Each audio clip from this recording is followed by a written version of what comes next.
That's why we're here. That's why we started this church, to show the 10 that mercy is alive. And as Tommy said, we're fired up to redefine church. And that's going to take a lifetime and then some. But this is what we're committed to, like for the long haul, is to see church thought of and experienced in radically different ways than it ever has been here in the tent. My name is John. I get to be our lead pastor, and it's good to be back. Thanks for letting me get away. Not that you gave me permission, but thanks for letting me hang out on the beach. I did not get sunburned, which is a miracle. I wore a t-shirt. I was that guy. And I'm like, I don't care. I'm wearing a t-shirt. I'm not going to get burned. This is a safe place, is it not? Is this a safe place? Can I put myself out there a little bit? Can I be vulnerable for a second? Would that be okay? I have a little bit of a problem, and it's kind of embarrassing to talk about, but I figured I could talk to you about this. When I get a pair of jeans, all right, it's usually at Marshall's or TJ Maxx, like these. I've had these for 3 weeks. It's usually around the 4-week mark they start to get broken in, right? There's nothing like a good pair of jeans that fits just right. And so I'll get to wearing jeans, and they start to fit just right. I wear jeans pretty much every single day, all right, certainly during the week and on Sunday. But then something happens. It's usually around like the 6-month mark or the year mark. I see a pen on the floor or a toy that was left on the living room floor, and I bend over, and what happens is what scientists are now calling a blowout. A blowout. Don't leave me up here. Have you ever experienced a blowout? Is anyone else besides me? Come on, this is a safe place. All right, thank you, Jonathan. Yeah, this happens over and over again. Ask Kelly or my mother-in-law, because generally I package up my jeans that are blown out and I mail them down to Oklahoma, and she kind of fixes them. But when that happens, it's so sad. I'm like, they were just fitting just right. Or maybe you don't wear jeans. I don't know. Maybe it's like a dress, like that dress that is just looking perfect, and then it gets torn. Or those of you that unfortunately have to wear ties, like when that tie gets like a tear in it or something, you're like, oh my gosh, it was just looking just right. And something that happened to me while I was on vacation last week, I was given a little bit of a different vantage point from my nephew. And my nephew, he's 16 years old. He just turned 16. He just got his driver's license. And something that he came up with, we don't know how it happened, but he decided that he wanted to begin a clothing company. And so he started a clothing company. It's called Southern Threads. He's from Georgia, and he's very Southern. And he's like all about class. He does the bow ties, the pocket squares, and all this stuff. And so he's all about this idea of creating this clothing company. So he started with these T-shirts. And at the beginning, we're like, oh, that's cute, like we'll buy some to kind of encourage him. But it's like totally taken off. Like he like sells out of them. He now has like reps on a lot of Southeastern Conference campuses that like wear his shirts and like sell them to people in like all the sororities and fraternities, all this stuff. Like it's ridiculous. And so this last week I was with him, and I was like, dude, you just learned how to drive, and like you're running this clothing company. And he gave me one of these, and so he's gonna be mad at me if he watches this online. This isn't ironed, I'm sorry, but this is kind of his like southern line, or summer line, and this is, he told me, Seafoam. I didn't even know that was a color. And so he came out with Seafoam, and he came with this other summer color. I'm like, man, this is amazing. So he was like showing me all the different like details of just this T-shirt. And I saw from a vantage point of a designer his care for what he created. And the only reason I'm talking to you about this blowout that I've experienced over and over again, and from my nephew's vantage point of a designer, is this is really helping us and can help us understand this idea of shalom. Shalom. Now, I want you to say shalom with me. 1, 2, 3. Shalom. Shalom. Turn to the person to your left and say shalom. Come on. All right, to the person on your right. It kind of feels good. You can, the person on your right, shalom. Yeah. Shalom. Let me describe shalom a little bit. And I think what I just talked about is going to help us. Is in the beginning, God created everything, right? And in the beginning, in the garden, is this picture of shalom. Really, in the Trinity is this picture of shalom. But if you go back to the beginning in Genesis, we see that everything is beautiful. Everything is connected. In the beginning, God kind of created these threads, if you will. Shalom is this idea that there were all these threads, but then God desired and designed for everything that he created to not be these kind of disconnected threads, but for them to kind of be transformed from this tangle into this tapestry, into this garment. And so you'll see this in the book of Psalm. You'll see this language of garments, that God has created this garments. You'll see that when it talks about the creation of the world, sometimes it's used of as like the creation of a house, but also of a garment. And back then in the Old Testament, garments were one of the things that were of significant value and worth. And one of the central, main backdrops of the Bible that sometimes we don't even know exists is this picture and idea of shalom. We just sang to a God that created everything, and his vision is that all these threads, these people, these places, these things would not be disconnected, but that they would be interconnected to bring about this beautiful fabric, this beautiful tapestry, this beautiful clothing that when people would see it, they'd say, wow, God exists, that it would speak to the glory of God. This is shalom. This is shalom. Now, one of the guys that has really helped me understand this is Pastor Tim Keller in New York, and I grabbed this long quote, and so I'm going to read this to you. This has helped me quite a bit. Let me read this about shalom. If you throw thousands of pieces of threads onto a table, no fabric results. The threads must be rightly and intimately related to one another in literally a million ways. Each thread must go over, under, around, and through the others at thousands of points. Only then do you get a fabric that is beautiful and strong, that covers, fits, holds, shelters, and delights. God created all things to be in a beautiful, harmonious, interdependent, knitted, webbed relationship to one another. Just as rightly related physical elements form a cosmos or a tapestry, so rightly related human beings form a community. This interwovenness is what the Bible calls shalom, or harmonious peace. Now, what does shalom have to do with the church? Well, I would say everything. You see, God's vehicle now for bringing about shalom to a city is you. It's the person sitting in your chair. It's the church. And from God's vantage point, when he looks down on our city, when he looks down on the 10, what he sees is a couple things. One, he sees the places that have been torn. He sees families that have been frayed. He sees the things within our city that have been blown out and the things that are missing and the things that are meant to be interconnected that aren't. He sees the injustices, but at the same time, what God sees is this vision of shalom, that things were not meant to be that. And so now he enlists you and me, the church, to partner with him to redefine church, to bring his shalom to a city. And this isn't new. Tommy kind of talked about what we're going to talk about over the next 3 weeks. This is called Redefining Church. But in order to do that, we need to rediscover some things that have always made the church the church. And it starts here with Shalom. Next week is Ecclesia, as Tommy said. And we're going to finish with Missio Dei. But it starts here with us rediscovering what is Shalom and how does that connect with us as a young church. And what is God calling you to and me to in our city? Well, how is he supposed to help us kind of see things that have unraveled and patches that are missing? In the Old Testament, if you have a Bible, you can turn to Jeremiah 29. And I'm going to talk just for a few minutes from Jeremiah 29. If you want to open there, you can. I think it's page 554. There's some Bibles around somewhere. If you don't have a Bible, you can take one from us. We'd love for you to have one. I want you to open up to Jeremiah 29. And I got to tell you, I've been around the church for a while, and I, for most of my Christian life, I never even understood shalom. I never even really talked about it. I never understood that God has been longing to repair and repatch and bring these disconnected things together to create a beautiful fabric within a city. So within Jeremiah 29, this has been one of the key things that God has just been showing me for the past number of years, really.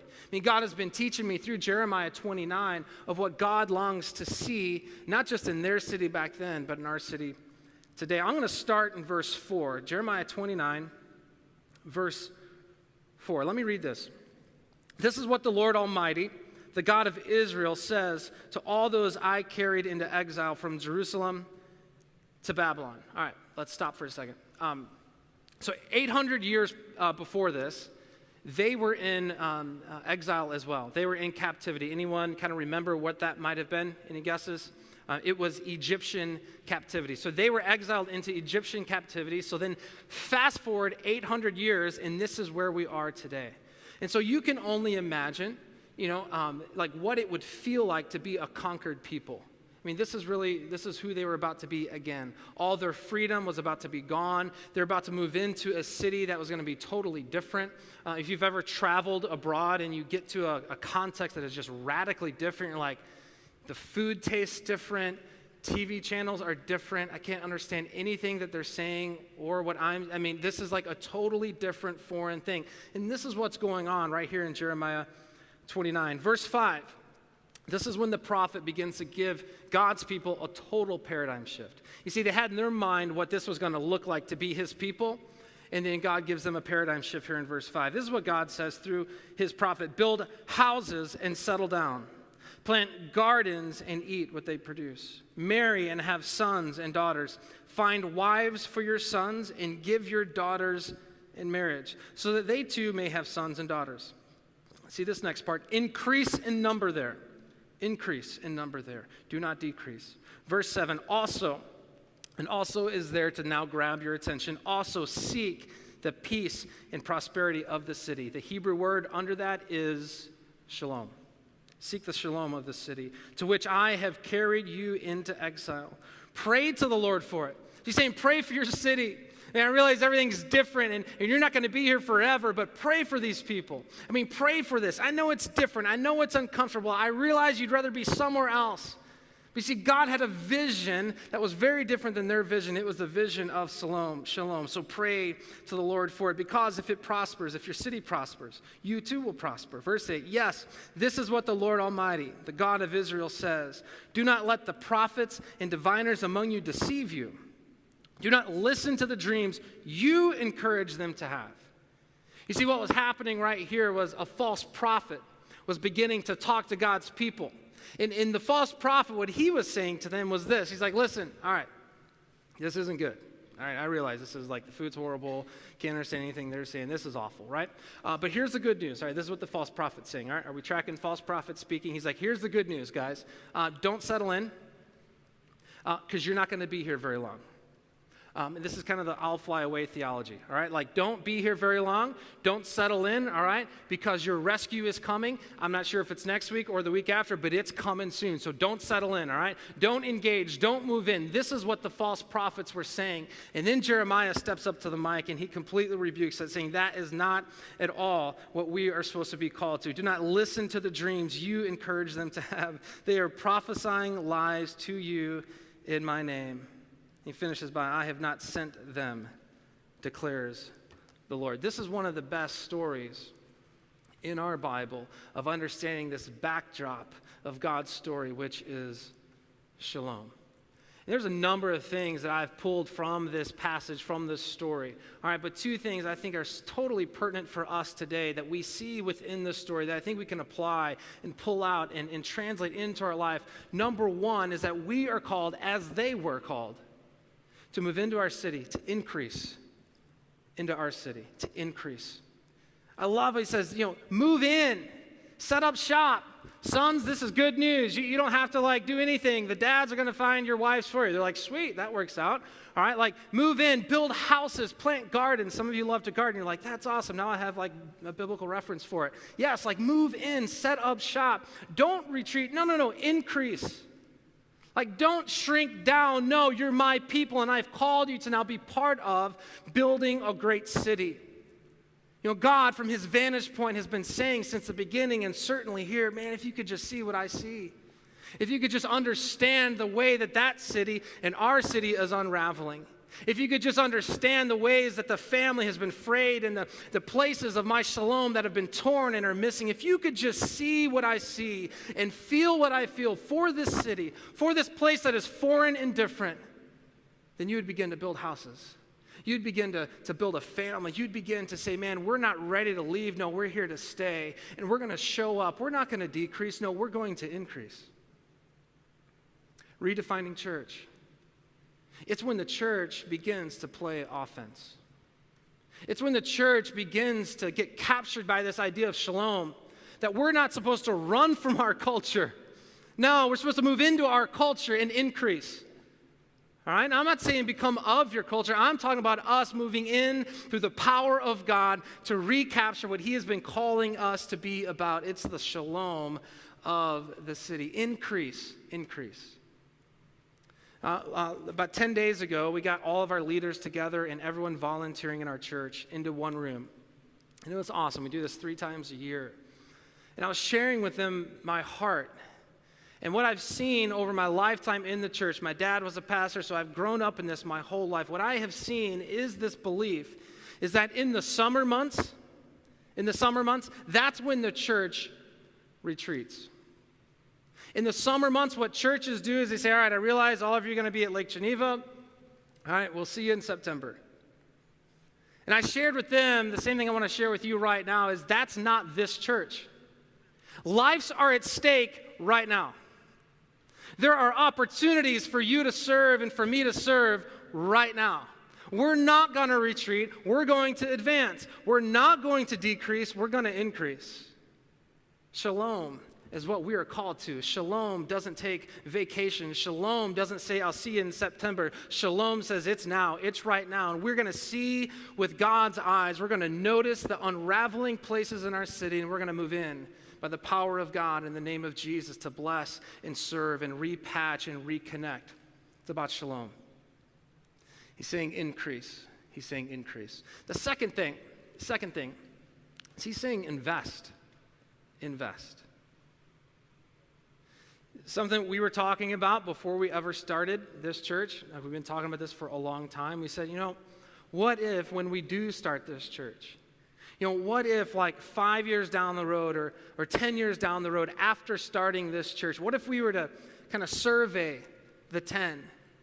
And what if we were to kind of talk to them about what their impression has been of our church? And what if they were to say one day down the road, man, I cannot imagine if you had not started Mission Church.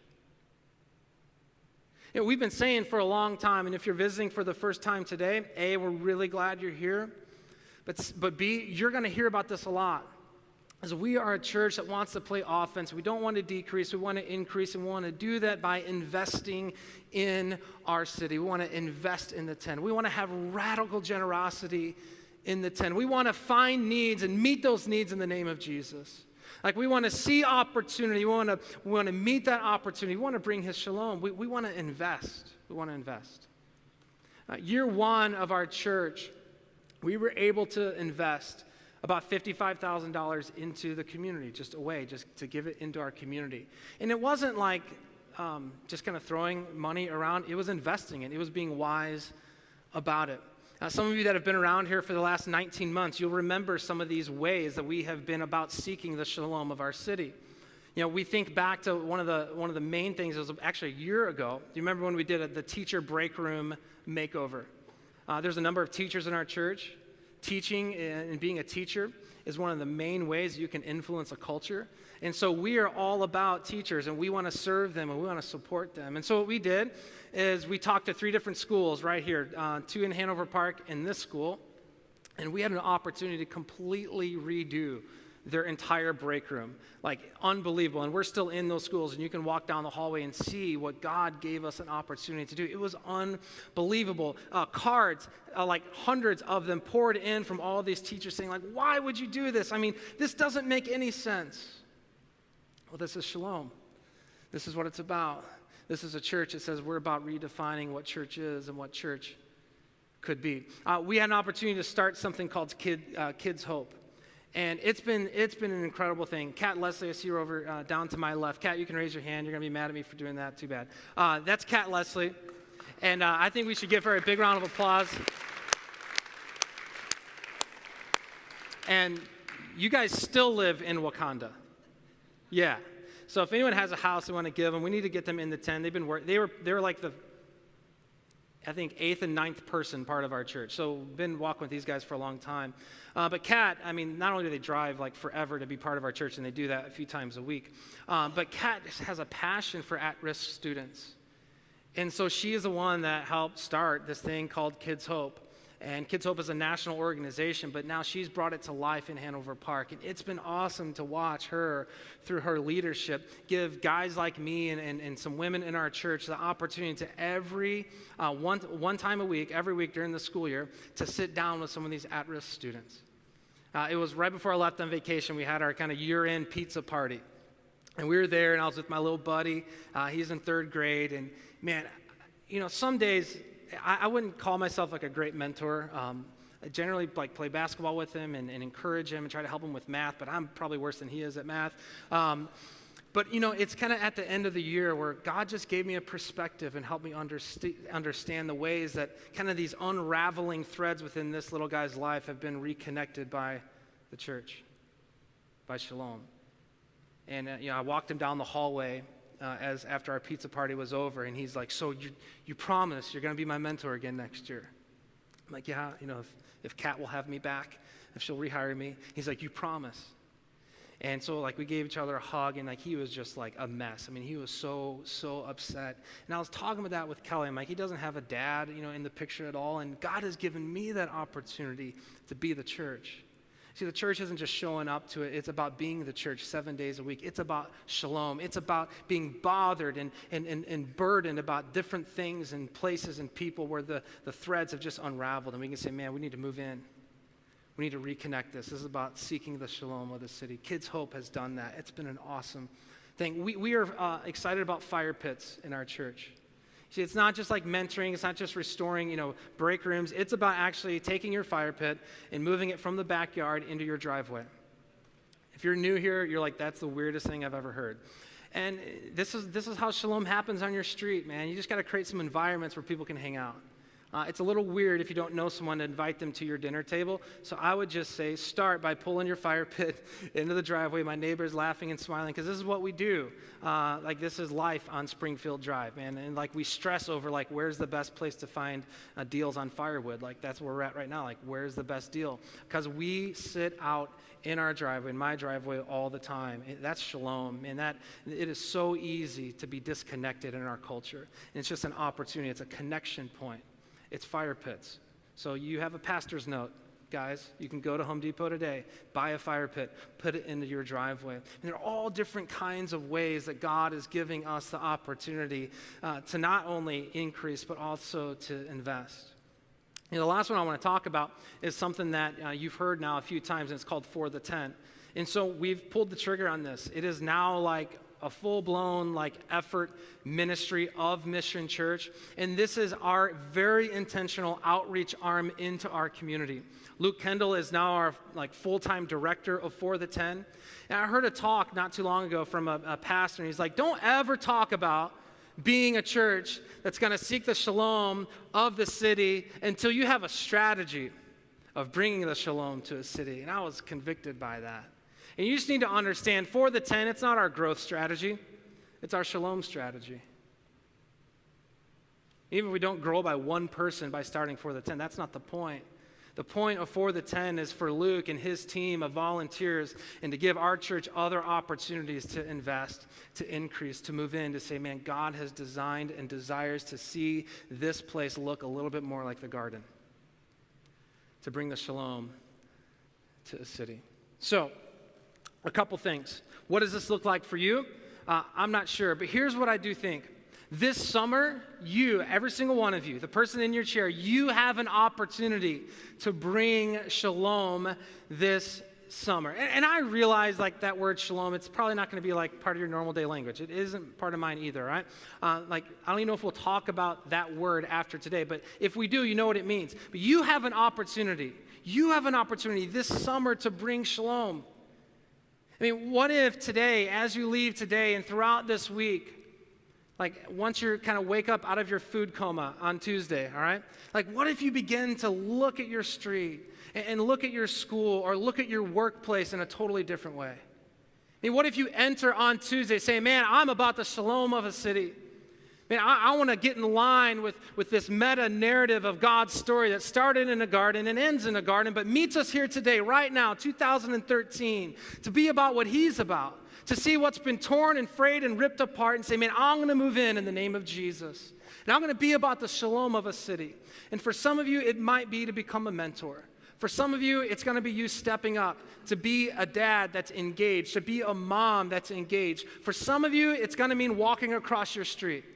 For some of you, it might mean for you to begin to pray around your workplace. I mean, when was the last time that you went around every single cubicle before anyone got there and you prayed by name for every person in your workplace? I mean, when was the last time that you did those kinds of things? Well, maybe the first time can be on Tuesday. Maybe the first time can be this week where you can say, man, I have an opportunity as an individual this summer to be about his shalom. And I love that picture of threads, like you're one of those threads, and you can take your life, which is one of those threads, and you can weave it into the beautiful story that God is longing to write in our city. Secondly, the other question is this: what's our opportunity as a church, macro? What's our opportunity for shalom this summer? Well, we've mentioned it a few times that we've been looking forward to today to make kind of a big announcement. And it is the biggest announcement we've ever made in our church. So if this is your first time, you picked a good one to come. Before I kind of unveil it, I want to tell the story a little bit. I'm doing pretty good here. So last summer, it was through our partnership with some of these schools. We did the teacher break room thing, and that just built more trust. No one trusts the church, by the way, if you don't know that yet. And so it just takes time and a lot of generosity, and you got to over-deliver every single time. And so we've been trying to do that now for a while. And so they've begun to really trust us. And what happens when trust is established is they then start to bring you kind of needs. And they help you kind of understand, like, hey, what if you got excited about this? I'm like, oh, okay. One of those things was around backpacks. One of the things that absolutely blew our minds last summer was how much need there is in the 10 for elementary age students. Show of hands, how many of you have kids under the age, like 8th grade or below? Just show of hands. Yeah, a few of us. All right. I remember going to school. My parents forced me. I remember going, I'd get my Trapper Keeper. I don't even know if they still make those, but I always would stress over all right, we'll be the General Lee on my Trapper Keeper, or all right, Dukes of Hazzard anyway. So I remember my mom loaded me up with all my school supplies, my rubber cement that I would eat and all that stuff. And I was just so excited, but I had my school supplies and I had my backpack and I was ready, I was ready. But what has blown our mind is how many students don't have that. They show up day one of school, and what they see are their friends that have the backpack and the Trapper Keeper and all the school supplies, and what they then realize is that, man, I don't got anything. And so we were made aware of this. We were made aware of this to the tune of 2,500 students in the 10. That's how they start school every year. And what we said as a church is we are completely not okay with that. We said that's actually an unjust start. And we can't solve every problem in the 10, but that's one we can. And it may take a long time, but we've been dreaming about, what if that's one problem in the 10 that we could solve? And so last year we named it, and Tommy, helped us kind of understand it all through calling it Project Just Start, saying, man, it's not just a backpack, it is a just start. And we had an opportunity as a church, and what we did is we filled 508 backpacks.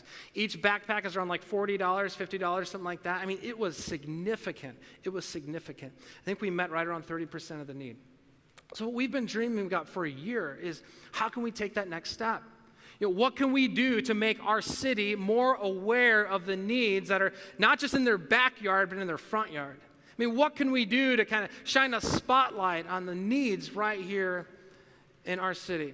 So that's one thing we've been thinking about. It's one thing we've been talking about. Project Just Start. What's it going to look like this summer? How can we take it to the next level? How can we move to meeting more and more needs? Well, something else that happened is when you begin to seek the shalom of a city.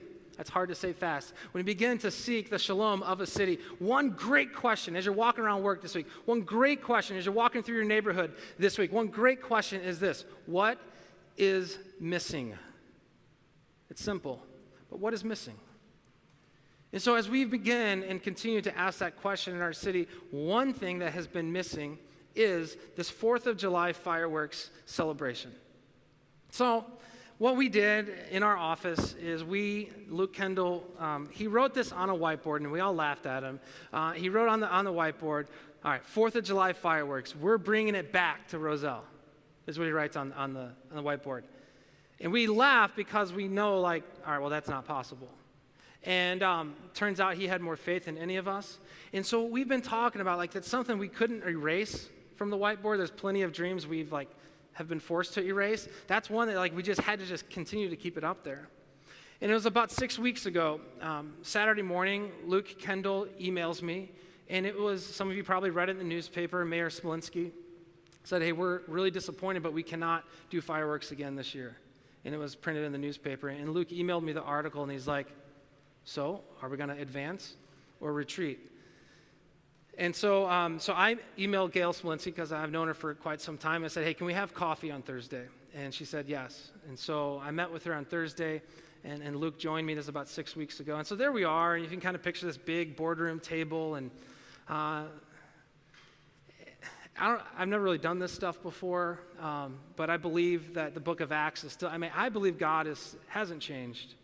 And he's going to give us favor and influence with people that generally we wouldn't have. And so there we are, we're sitting, and I begin to tell her about Project Just Start. And I just kind of telling her about, like, all this. She's like, whoa, really? Wow, oh my gosh. And just saying, like, yeah, can you believe it? That's crazy, right? And then I kind of do like a quick veer to the right. And I say, oh, and by the way, we're here because I read the article. So let's talk about the fireworks. And so, what do those fireworks mean to you as our mayor? And she talks about, growing up here in Roselle, as I did, like, it's a time for neighbors to connect. Tons of people walk to them. It's a time to have fun. It's a time to build memories as a family. She's like, it's just an important thing that adds the value, like takes the value of life in our community up a few notches. And I said, I'm not sure about other churches, but I know our church, we care about that. Like, we care about the value and quality of life in our community. We actually dream that the 10 would be the best place in the world to live. And so I began kind of talking to her about that, and I just said, I said, what if we could make the fireworks happen? And she's like, what? I'm like, what? I'm like, hold on. I'm like, let's just dream for a second, whiteboard session. What if we could make the fireworks happen? I said, we've been thinking about this. We've been saving for things like this, but we've also been dreaming of, what if this year at the fireworks, that people come, and they enjoy an amazing event. They see the fireworks happen. They're there with their neighbors. They're there with their kids, whatever. But then they walk home. And I said, Gail, Mayor Smolinski, I want you to kind of envision this. That as they're walking home, they're not walking home empty-handed. But like thousands of people are walking home carrying a backpack because they've understood that the fireworks this year were a benefit for Project Just Start. And tears are like rolling down her face. And I'm like, Gail, why can't that happen? I'm like, why can't that happen this year? And I said, this is why we started this church. We started Mission Church to become this outrageous blessing to our community. We want to do things that no one else is doing because we believe that God is calling us to continue to redefine what the church is. And that means that we will seek the shalom of a city. And that means that we'll invest in things like this. And it means that we will then take opportunities like this and then help people see and experience the kingdom of God. Anyway, so she said, well, let me talk to my attorney. Let me talk to our board. Oh my gosh. And she got back to saying, it's done. Let's do this. Let's pull the trigger on this. So this is our huge announcement. It's going to happen. All right?